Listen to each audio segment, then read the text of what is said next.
Okay, Stu, I want to lay out a couple of things. First of all, the banks in China, or the major bank in China, has decided not to do any business with Russia. And that seems confusing to some. It makes it very it reinforces everything, I believe, quite honestly. But I need to explain that. And I need to tell you what's really going on with the price of oil and what it means. And Stu, if you wouldn't mind, if you don't understand or you don't think it's clear enough, please help me out. Will you do that? Yeah. Because the Chinese bank thing is that good? No, it's not good. Because you think that China and Russia are sort of aligned. They're coming on our side of the we have to debate. We have to. We have to think differently. A different game is being played. If the world was as it, has always been, all of this would be a very good thing for the West and the United States and the stability of the world. Okay? If this was 1938, this would be a very good thing if the world did this to Germany. Mm-hmm. But it's not 1938. All right. This is a different scenario, and we are weakening ourselves at the same time we're weakening Putin. Okay. And really, it is a race to see which one collapses first. And China is not on our side. Okay. So let me just give you some things that happened yesterday and some reports that came out from Bank of America and JP Morgan Chase. I have told you before, prepare for impact. I am telling you now, we've hit the iceberg. Get into the lifeboats. Get into the lifeboats. And I'll explain that here in a second.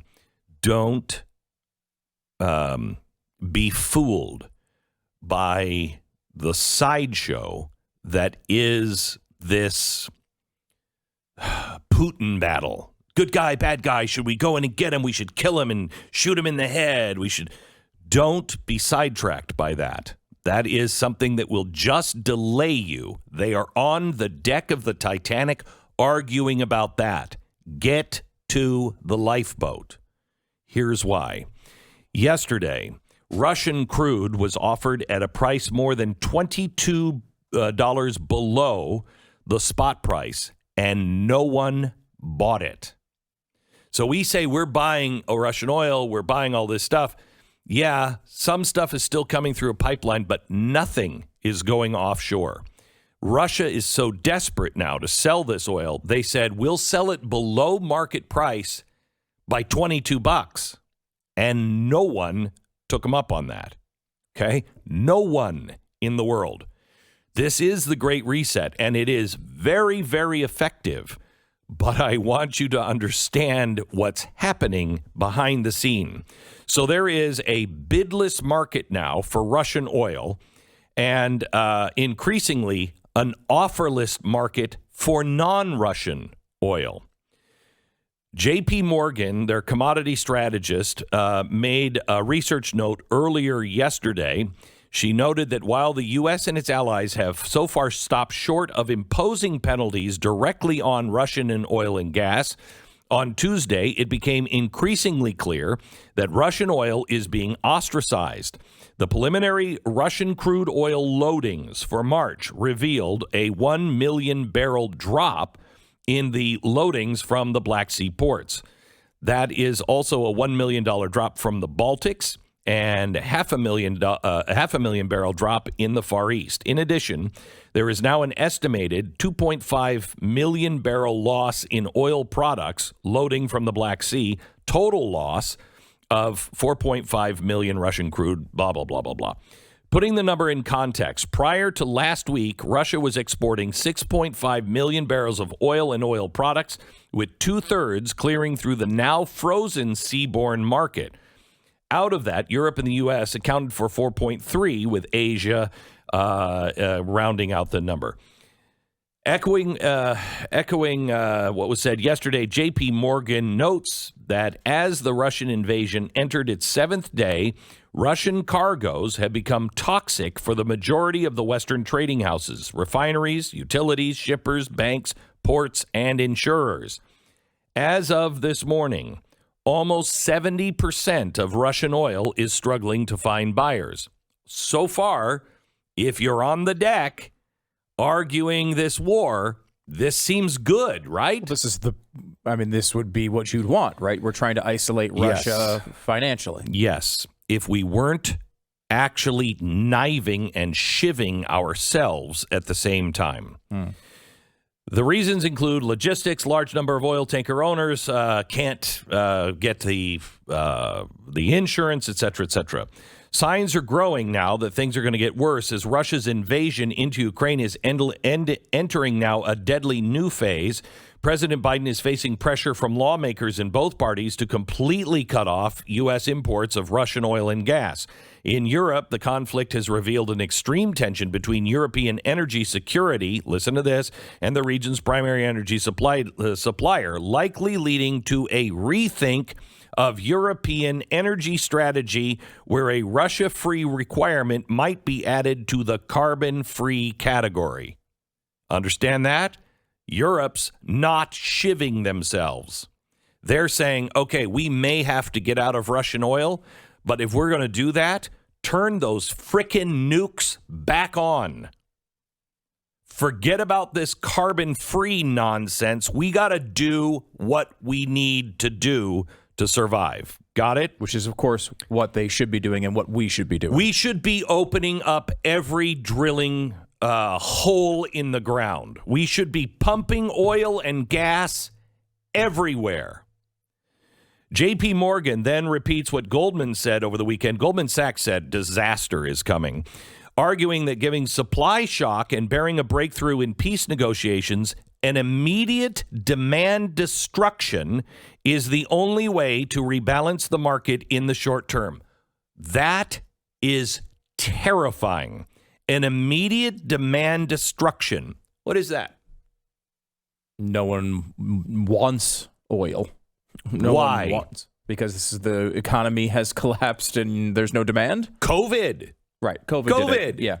And to balance the market in this direction, as it stands, to balance the market, we have to use less oil than we did in 2019.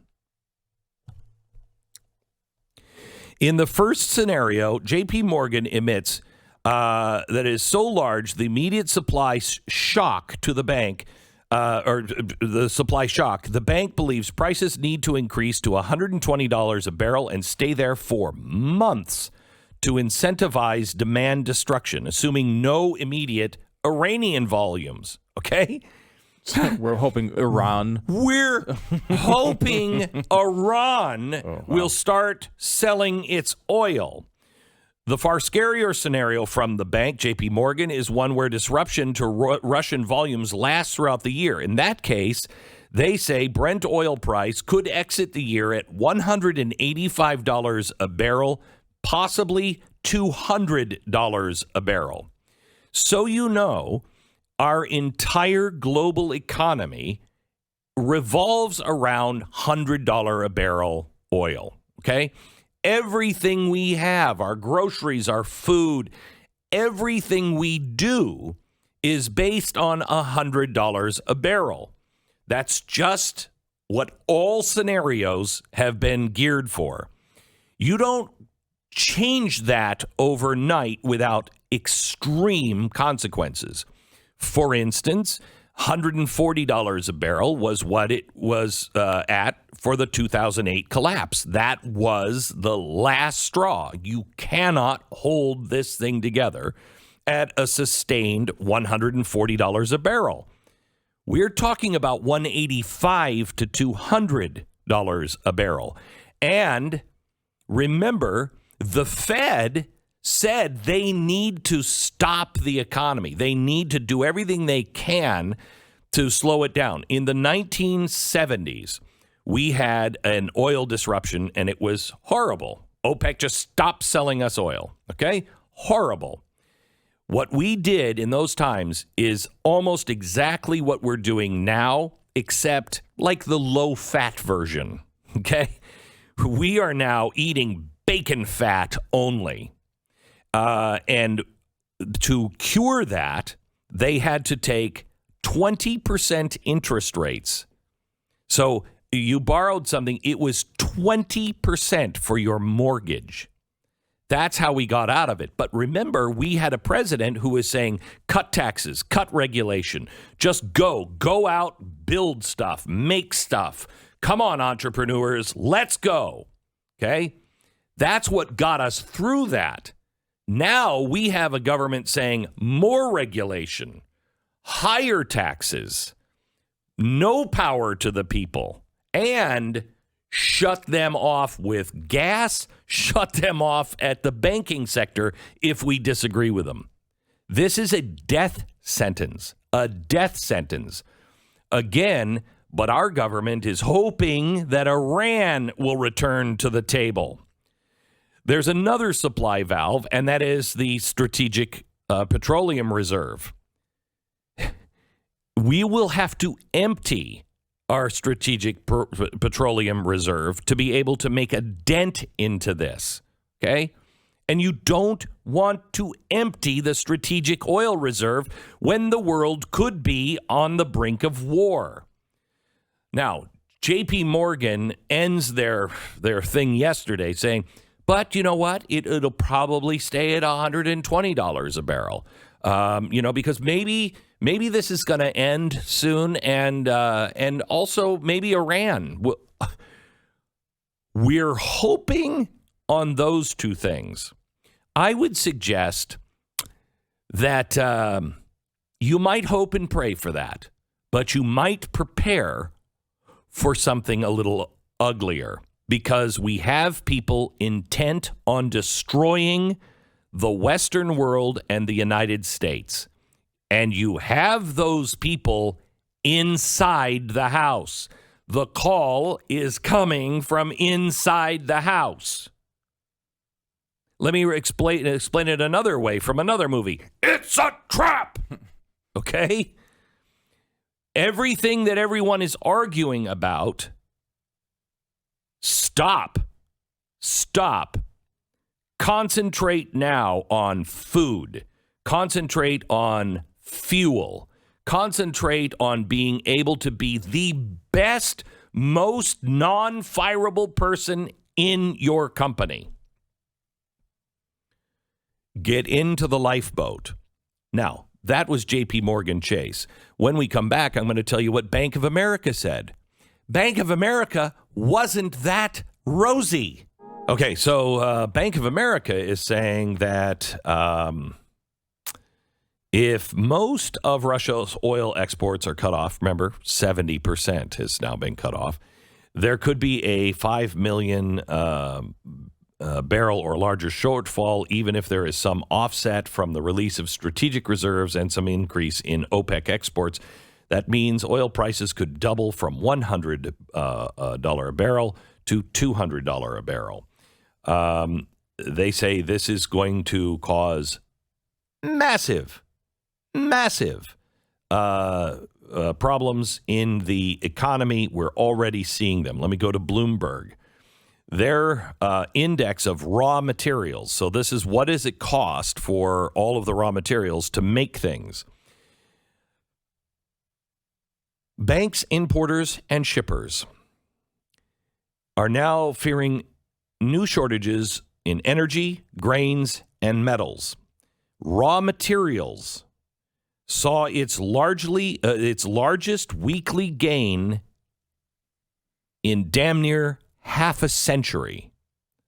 We haven't seen this since OPEC oil crisis 1974. The biggest week in commodities unfolds since 1984. The global crude benchmark surged to $120 a barrel. Aluminum has hit its high this week, and wheat has rallied its highest since 2008 as new shortage fears increase. We, quote, "We have never seen such a steep and sudden commodity price spike across so many assets. Until there is significant de-escalation, the record or elevated prices due to sanctions and disrupted supply chains will continue for many commodities." Okay, let me just say this. We're in a different world. You have to start thinking differently. This is, I don't even know, 1927, 1928, maybe September 1929. I don't know. But I will tell you this. We are headed until and unless this administration changes its policies, they're going after a local oil company here in Texas, trying to get them to shut down. They are shivving us every step of the way. These oil fields, these gas fields must be opened back up. They have to be opened back up. I believe it's a trap. I believe that this is well planned, well thought out.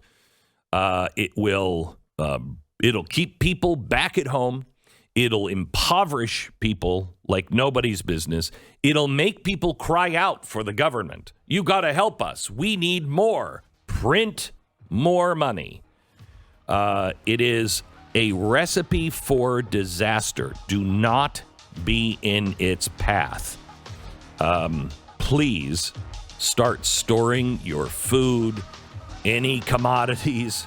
Start thinking like your grandparents right now. If you're my age, your grandparents that lived through the Great Depression, start thinking that way now, please.